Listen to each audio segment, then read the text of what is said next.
બાબરના લાઠી બજાર વિસ્તારમાં સોનાની નથડી ધોળા દિવસે લઈ દોડતા એક ઇસમને પકડી પાડતી ભાભર પોલીસ સ્ટેશનમાં સોંપ્યો।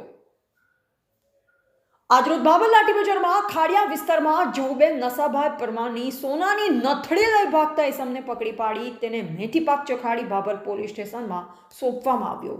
ભાભર મુકામે પરમાર જહુબેન નસાભાઈ પરમાર રહે તીથગામવાળા તેઓ ભાભર લાઠી બજાર વિસ્તારમાં ખરીદી કરવા માટે આવેલ, જે દરમિયાન ઠાકોર ભૂરાભાઈ વજી ઠાકોર રહે ચેમ્બુવાવાળો ઈસમ જહુબેનની અડધા તોલાની સોનાની નથડી નાકે પહેરવાની હોય અને ખેંચી દોડાતા લોકોએ ભાભર પોલીસ સ્ટેશનમાં સોંપ્યો। આશરે કિંમત ₹50,000 લઈ ભાગતો હતો ત્યારે ઠાકોર સાદોલજી લગીધરભાઈ દેથડેવાળાની નજર પડતા બૂમાબૂમ કરતા સ્થાનિક લોકો જોઈ જતા 112 ટીમ સહિત ભાભર પોલીસ સ્ટેશન વિસ્તારના ટાઉનના અધિકારીઓને જાણ કરતા ઘટના સ્થળે પહોંચી કિસમની અટકાયત કરી જેલ હવાલે ધકેલ્યો અને ભાભર પોલીસ સ્ટેશનના અધિકારીઓ વધુ તપાસ કરે તો હજુ પણ બીજી ચોરીની કબૂલાત થઈ શકે તેવું લોકમુખે ચર્ચાઈ રહ્યું છે। અહેવાલ ગોપાલ કે પૂજારા, ભાભર વાવથરાદ।